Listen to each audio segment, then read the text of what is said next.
July 2021, Raj Kundra adult content case. September 2024, Flying Beast controversy. November 3, 2023, Elvish Yadav Venom case. December 2023, Sandeep Maheshwari court selling. And very well known, 8th May 2020, Carrie Minati YouTube versus TikTok. ये सारे अलग context के बावजूद point करता है digital reach के बढ़ते outcome के। In the snake venom rave party case पर आरोप था कि ये पॉप डिस्ट्रीब्यूट करते हैं। उनका कोई कोर्स आपने लिया जिसके लिए आपने 50,000 रुपए दिए। टिकटॉक टिकटॉक टिक ये केसेस गलती और सही से ज्यादा स्केल और इंटरप्रिटेशन के बीच का गैप दिखाता है। तो पहले केस की तरफ बढ़े तो एल्विश यादव का venom case. Big Boss OTT winner Elvish Yadav was arrested in the snake venom rave party case and remanded to a 14-day judicial custody on Sunday. Mr. Yadav faces a case under the Wildlife Act in Noida for arranging snake venom at rave parties.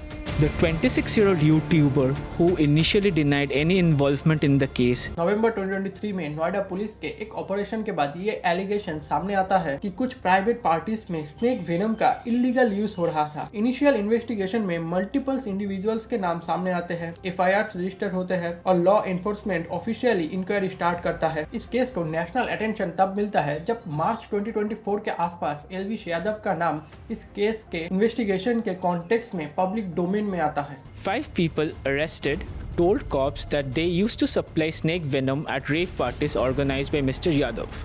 Their arrest came after People for Animals member Gaurav Gupta complained to the police that he had contacted Elvish Yadav for snake venom as part of a trap. और यहीं से narrative sharply shift होता है। Legal process एक side चल रहा था, लेकिन सोशल मीडिया पर पैरेलल ट्रायल शुरू हो चुका था। एल्विश के सपोर्टर्स इसे टारगेटेड फ्रेमिंग और डिफेमेशन के रूप में दिखाते थे, जबकि क्रिटिक्स का कहना था जब कोई इन्फ्लुएंसर इतनी बड़ी रीच लेता है तो उसकी एक्टिविटी सिर्फ पर्सनल नहीं रहता। अब वेल नोन एंड शायद तुम इसका पार्ट भी रहे होगे, Krishna versus Amy way one time. Now I'm representing India, no one is doing it right now.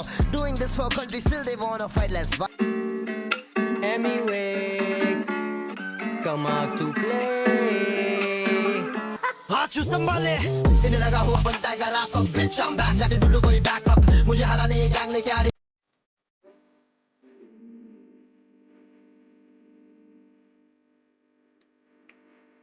2019 में इंडियन हिप हॉप का सबसे हाई प्रोफाइल लिरिकल क्लैश शुरू होता है। सब्लिमिनल रेफरेंसेस के बाद कृष्णा और एमवीवे के बीच एक डायरेक्ट डिस्ट्रैक्ट का युद्ध शुरू होता है। इस राइवलरी का कोड सिर्फ पर्सनल नहीं था, यहाँ डिबेट थी स्किल्स और सब्सटेंस का। कृष्णा ने टेक्निकल बार्स, वर्ड प्ले और लिरिकल कॉम्प्लेक्सिटी पर फोकस किया, जबकि एमवीवे ने इंडिपेंडेंट हसल, स्ट्रीट कनेक्ट और मास रीच को हाईलाइट किया। मल्टीपल डिस्ट्रैक्ट्स दोनों तरफ से आए और हर रिलीज के बाद लैंग्वेज, क्रेडिबिलिटी और ऑथेंटिसिटी पर डिस्कशन और इंटेंस होता गया। ये बीफ सिर्फ एक रिएक्शन नहीं था, 2019 से 2021 तक चली एक सब्सटेंस लिरिकल वॉर था। But if Amy comes up to you and says चलो कोलैबोरेट करते हैं, आप कर लोगे? नहीं, क्यों नहीं? That ship is sailed honestly. अब मतलब वो too much has happened for it to be worth nothing. And all in one मैं सिर्फ यही कहूंगा कि यह बैटल सिर्फ पॉपुलैरिटी की नहीं थी, ये क्रेडिबिलिटी की बैटल थी। नेक्स्ट केस की तरफ बढ़े तो गौरव तनेजा AKA फ्लाइंग बीस्ट का फैमिली, फेथ एंड व्लॉगिंग का एथिक्स। कल का मैच तो दीदी का अच्छा मैच रहा।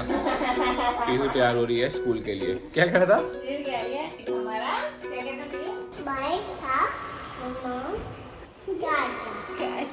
क्या बाइक खा गया? हमारा एक बाइक था, वो माऊ खा गया। माऊ ने कहाँ खाया? कहाँ खाया माऊ ने? स्कूल जाने के लिए रेडी? स्कूल जाने का मन है कि नहीं है?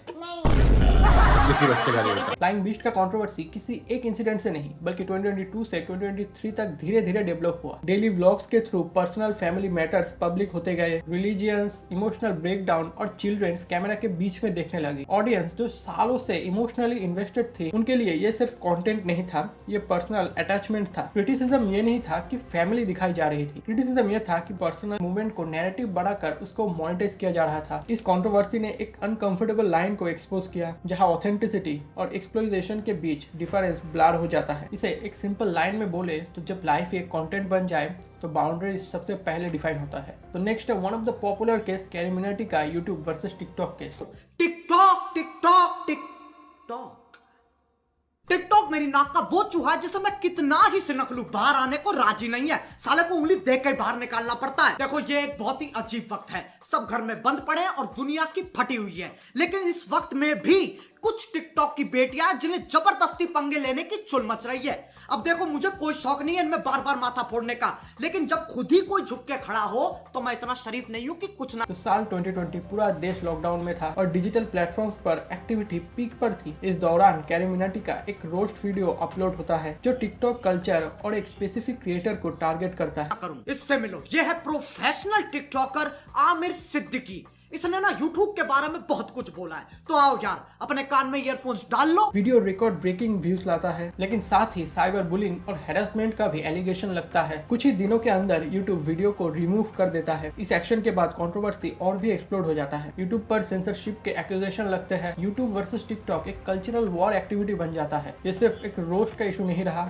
ये बन गया प्लेटफॉर्म पावर्स, मॉडरेशन रूल्स और क्रिएटिव फ्रीडम के बीच का कॉन्फ्लिक्ट। तो नेक्स्ट आता है Raj Kundra adult content case. Police ने एक आदमी को अरेस्ट किया जिस पे आरोप लगा कि वो इंडियन पोर्नोग्राफी यानी एडल्ट वीडियोस अपने ऐप के थ्रू प्रोड्यूस कर रहा था, वही गंदी फिल्में। में एक बंगले पर पुलिस ने छापा मारा था। इस बंगले में अश्लील फिल्मों की शूटिंग चल रही थी और ये कोई और नहीं, ये थे शिल्पा शेट्टी के पति राज कुंद्रा, जिनके ऊपर आरोप था कि ये पोर्न डिस्ट्रीब्यूट करते हैं। कुंद्रा पर अश्लील फिल्में बनाने यानी पोर्नोग्राफी और उन्हें ऐप पर पब्लिश करने का आरोप है। जुलाई 2021 में मुंबई पुलिस राज कुंद्रा को अरेस्ट करती है, एलिगेट एडल्ट कंटेंट प्रोडक्शन एंड उसका डिस्ट्रीब्यूशन। इन्वेस्टिगेशन के दौरान मल्टीपल एप्स, फाइनेंशियल ट्रांजैक्शंस और इंटरमीडिएट्स के लिंक्स सामने आते हैं। ये केस सिर्फ एक इंडिविजुअल तक लिमिटेड नहीं रहा, इसने पूरे डिजिटल इकोसिस्टम पर सवाल खड़े कर दिए। मीडिया कवरेज, पॉलिटिकल कमेंट्री और रेगुलरिटी डिबेट्स शुरू हो जाता है। इन्फ्लुएंसर्स इकोनॉमी का एक dark and unregulated side public discussion का हिस्सा बन जाता है। इस कंट्रोवर्सी का सबसे बड़ा टेक अवे ये था कि सोशल मीडिया सिर्फ क्रिएटिविटी का स्पेस नहीं है, ये एक हाई रेवेन्यू इंडस्ट्री भी है जहां लूप होल्स, मिसयूज के चांसेस बढ़ा देता है। तो लास्ट बात करते हैं समय रैना डार्क ह्यूमर कंट्रोवर्सी।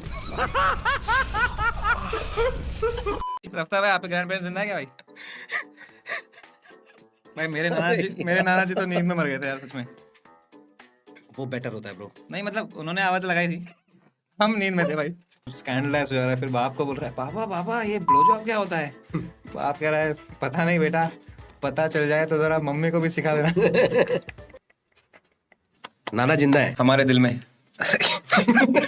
2022 से 2024 के बीच मल्टीपल ओकेशन में समय रैना का डार्क ह्यूमर क्लिप्स कोई कॉन्टेक्स्ट के बिना ही सोशल मीडिया पर वायरल होते हैं। शॉर्ट क्लिप्स के बेसिस पर इनसेंसिटिविटी का एलिगेशन लगता है। हर बार एक फैमिलियर साइकिल प्ले होता है, वायरल आउटरेस, फिर क्लैरिफिकेशन या फिर एपोलॉजी एंड देन फिर काउंटर बैकलैश। ये कंट्रोवर्सी किसी एक जोक से ज्यादा इंटरनेट के रिएक्शन ड्रिवन नेचर को एक्सपोज करता है। ऑनलाइन कल्चर में न्यूसेंस के लिए पेशेंस कम हो जा रहा है और स्पीड जजमेंट रिफ्लेक्शन का रिप्लेसमेंट बन चुका है। अभी के टाइम पे इंटरनेट जोक से ज्यादा रिएक्शन को रिवॉर्ड मिलता है। इन सारे सोशल मीडिया कंट्रोवर्सीज को एक साथ देखे तो एक चीज क्लियर हो जाता है, ये इंसिडेंट्स रैंडम नहीं थे। ये सब इन्फ्लुएंस, रीच और रिस्पॉन्सिबिलिटी के क्लैश का रिजल्ट है। जब क्रिएटर्स करोड़ों लोगों को पहुंचता है तो उनका कंटेंट सिर्फ पर्सनल एक्सप्रेशन नहीं रहता, वो पब्लिक इम्पैक्ट क्रिएट करता है, चाहे इंटेंट कुछ भी हो। इसका मतलब ये नहीं कि हर कंट्रोवर्सी में सिर्फ इन्फ्लुएंसर ही गलती करता हो, या फिर ये भी नहीं कि हर बार हर ऑडियंस ही सही हो। प्रॉब्लम ये है कि आज सोशल मीडिया पर रिएक्शन रिफ्लेक्शन से तेज है, आउटरेस कॉन्टेक्स्ट से ज्यादा वायरल है और अटेंशन अकाउंटेबिलिटी से ज्यादा वैल्यूएबल बन चुका है।